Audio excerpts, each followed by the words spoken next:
Poin pertama yaitu informasi tentang hipotesis terjadinya bumi dalam sistem tata surya.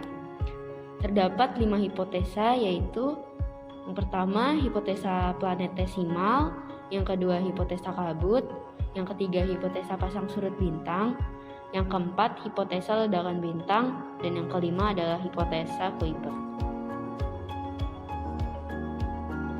Poin yang kedua yaitu perjalanan panjang manusia melalui tahapan-tahapan yang tidak singkat. Salah satunya adalah melalui tahap evolusi. Berikut ini perubahan fisik yang terjadi pada manusia. Yang pertama, sikap tubuh dan cara bergerak. Sikap tegak dimulai dengan kemampuan duduk tegak, berdiri, dan berjalan tegak. Yang kedua, evolusi kepala. Evolusi kepala berhubungan dengan evolusi otak.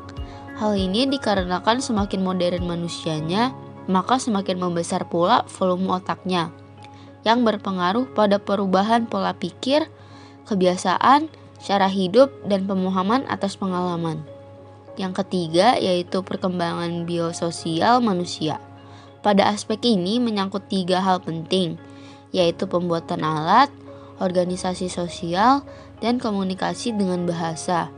Proses-proses evolusi tersebut akhirnya membawa manusia pada zaman prasejarah menjadi manusia di masa sekarang.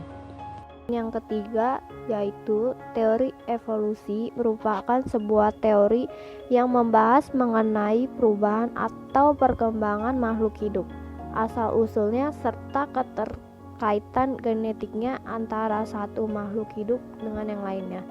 Dalam teori evolusi, perubahan atau perkembangan makhluk hidup terjadi karena kombinasi 3 proses utama, yaitu variasi dan reproduksi.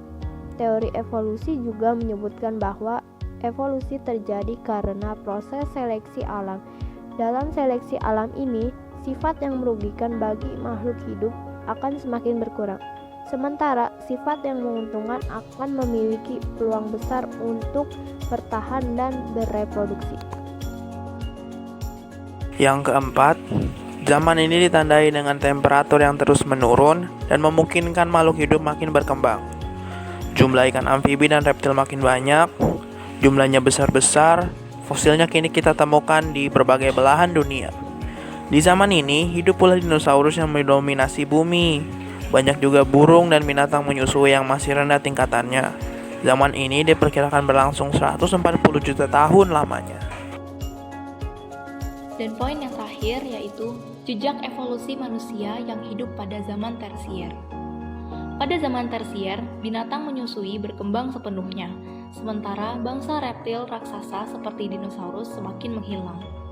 Selain itu, kera sudah banyak dan jenis manusia purba mulai muncul.